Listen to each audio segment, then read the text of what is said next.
day, ladies and gentlemen. Today let's talk about the uranium. Uranium is found in small amounts in most rocks, and even in seawater. Uranium mines operate in many countries, but more than 85% of uranium is produced in 6 countries: Kazakhstan, Canada, Australia, Niger and Russia. Historically, conventional mines. Example: open pit or underground were the main sources of uranium. After mining, the ore is crushed in a mill, where water is added to produce a slurry of fine ore particles and other materials. The slurry is leached with sulfuric acid or an alkaline solution to dissolve the uranium, leaving the remaining rock and other materials undissolved. However, over half of the world's uranium mines use a method called in situ leaching, where the mining is accomplished without any major ground disturbance.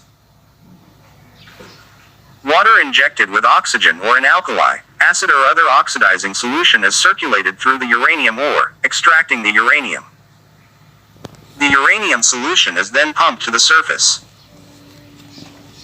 The uranium solution from the mines is then separated, filtered and dried to produce uranium oxide concentrate, often referred to as yellow cake. Yellow cake's one of the first steps towards making nuclear fuel.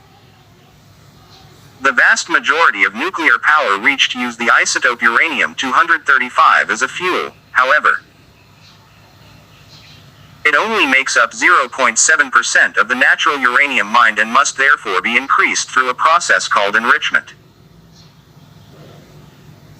This increases the uranium-235 concentration from 0.7% to between 3% and 5%, which is the level used in most reactors. A small number of reactors, most notably the CANDU reactors from Canada, are fueled with natural uranium, which does not have to be enriched. The enrichment process requires the uranium to be in a gaseous form. This is achieved through a process called conversion, where uranium oxide is converted to a different compound, uranium hexafluoride, which is a gas at relatively low temperatures.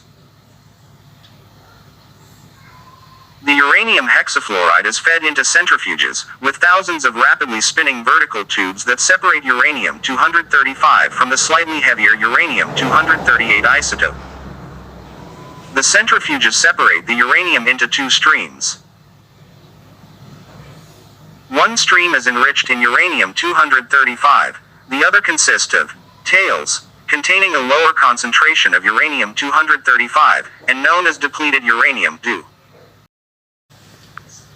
Now the next issue was the making of nuclear fuel. The enriched uranium is transported to a fuel fabrication plant, where it is converted to uranium dioxide powder.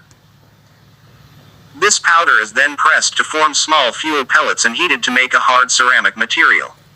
The pellets are subsequently inserted into thin tubes known as fuel rods, which are then grouped together to form fuel assemblies. The number of fuel rods used to make each fuel assembly ranges from around 90 to well over 200, depending on the type of reactor. Once loaded, the fuel normally stays in the reactor core for several years. Nuclear fuel in its powder and pellet form. About 27 tons of uranium, around 18 million fuel pellets, is required each year for a 1000 MWE pressurized water reactor.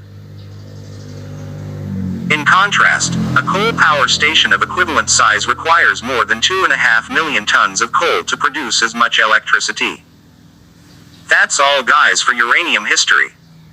Next is to show all the pictures on the screen.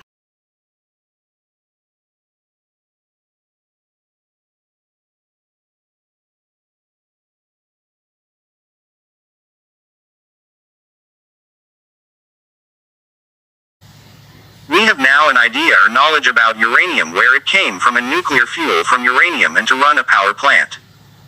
Good luck.